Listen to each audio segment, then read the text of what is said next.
My name is Samuel Tongwen, a Master's of Science in Cybersecurity student at the College of Science, Engineering and Technology, Grand Canyon University.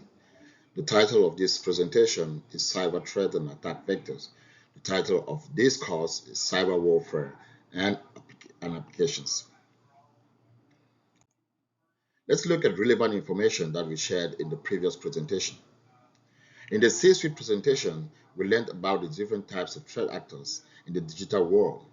We identified the Advanced Persistent Threat, or APT, cyber terrorism, script kiddies, cyber criminals, hacktivists, industrial espionage relating to intellectual property, and insider threats. Not only did we identify them, we equally classified how great a threat they pose in the list of descending order. The first, insider threat, posing the greatest threat, and the last, script kiddies, posing a relatively low threat.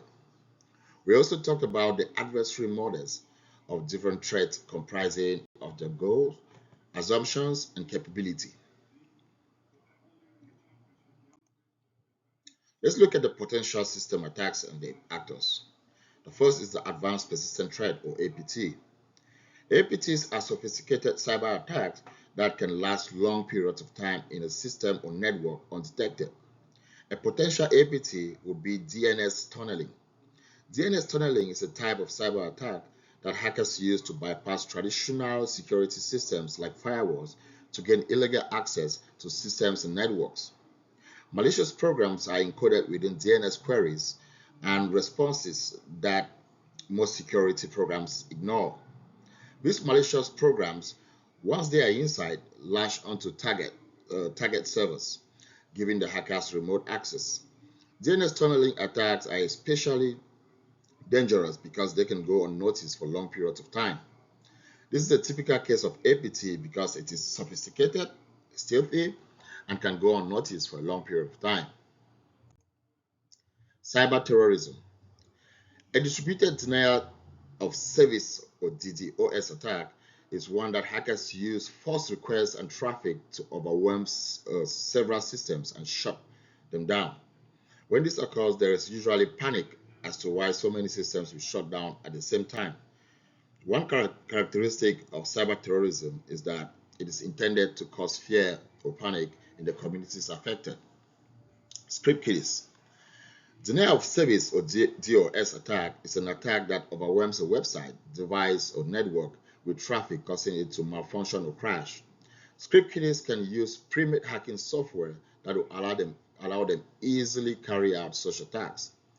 Since a distinguishing characteristic of a script kiddie is that they are not able to develop sophisticated scripts and may rely on ready-made scripts, this would seem like a good example of their craft. Cyber criminals.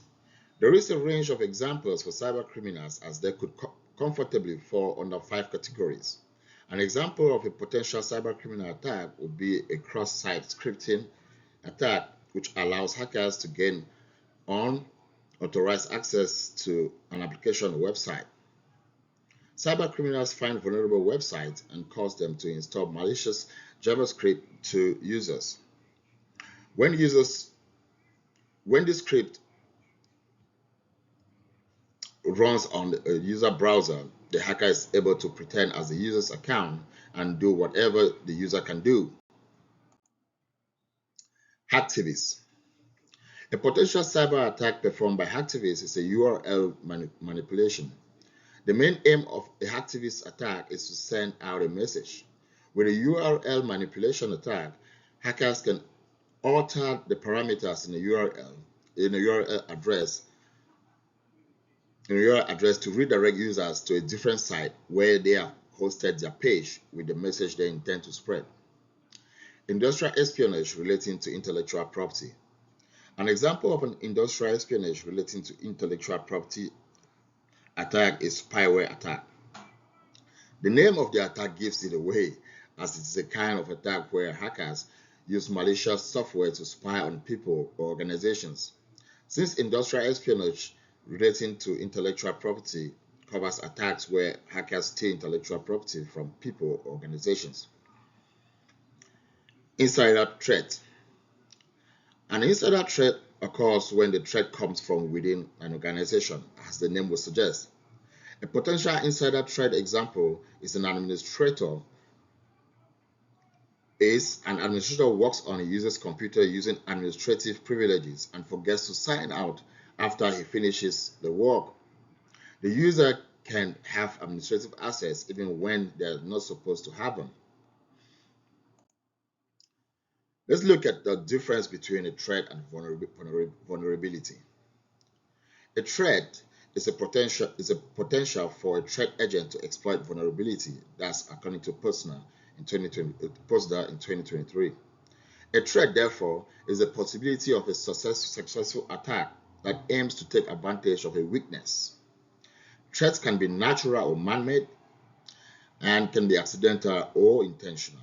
An example of a threat is malware, which is a software that has been designed to perform malicious tasks on a system or network. Vulnerability.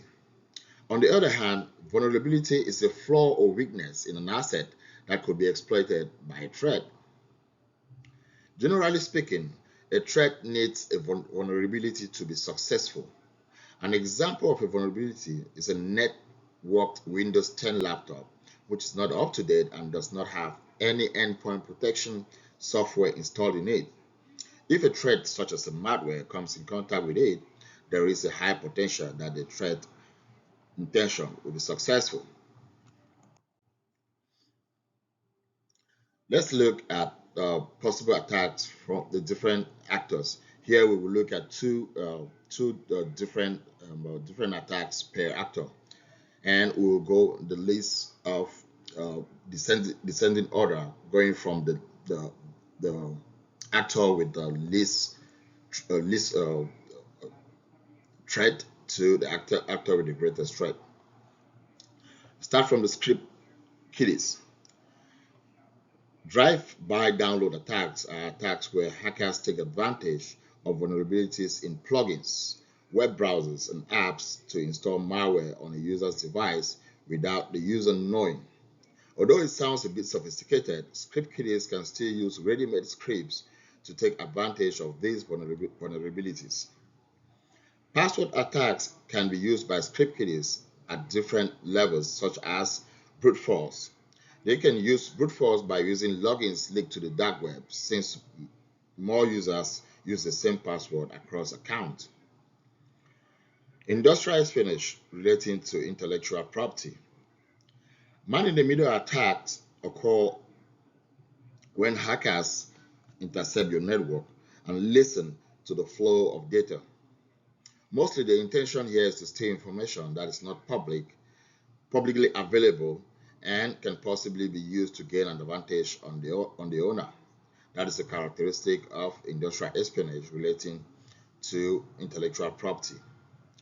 Phishing attacks can also fall under this category because they are attacks where hackers send a fraudulent email, text, or phone call pretending to be a legitimate person and the unsuspecting victim is comfortable with.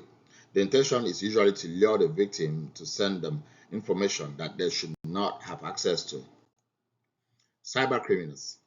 Internet of Things or IoT devices are devices such as smart TVs and smart speakers. IoT attacks occur when hackers steal data from these devices for criminal purposes. These devices are easy targets since they usually do not have antiviruses installed in them. DNS spoofing or poisoning attacks are attacks that allow cybercriminals to send online traffic to spoofed sites which look almost identical to a user's destination. For example, criminals can spoof an Amazon site and direct users to go there and make purchases. Hacktivists. Since the main goal of hacktivists is to communicate a cause or message, they can use session hijacking attacks, which are similar to the man-in-the-middle attacks. In these attacks, the hacktivist takes over a session between a server and a client by swapping its computer IP address for the client's address and continue to access the server. The unsuspecting user will receive what the hacktivist wants to communicate. Cryptojacking attacks might seem out of place for activists since it seems to fall in place with the criminal actor. But activists also hack for money to sponsor their cause. Cryptojacking attack that secretly use a computer processing power to mine for cryptocurrency, such as Bitcoin. Cyber terrorism. Malware attacks refer to the use of malicious software that is designed to disrupt or steal information from a computer system or server. This is a type of there is a type of malware attack called ransomware, which can be used by cyber terrorists to raise money for their cause. In this attack, the malware encrypts files on a user's system and blocks access till a ransom is paid. Denial of service attack is an attack that overwhelms a website, device, or network with traffic, causing it to malfunction or crash. Cyber terrorists aim to cause panic or fear amongst its victims, and they might use this attack to achieve that. Advanced Persistent Threat, or APT. A distributed denial of service, or DDoS attack, is one that hackers use false requests and traffic to overwhelm several systems and shut them down. This kind of attack is sophisticated, which is one of the characteristics of an APT. Another example of an APT is a rootkit. A rootkit is a malware that gives a hacker control and administrator-level access to the target system. They hide deep inside the target device and go on for a very long period of time without being detected. This is a peculiar characteristic of an APT. Insider threat. Privilege escalation attacks are attacks where illicit access of elevated rights, permissions, entitlements, or privileges that were assigned for another account or user are gained by an actor, according to Haber in 2023. A disgruntled employee can give out these permissions or entitlements to persons that are not supposed to have them. Theft is an attack that can be committed by an insider threat. It can be the stealing of sensitive data or company property, such as computers. Lastly, we have references. Thank you for watching and have a good day.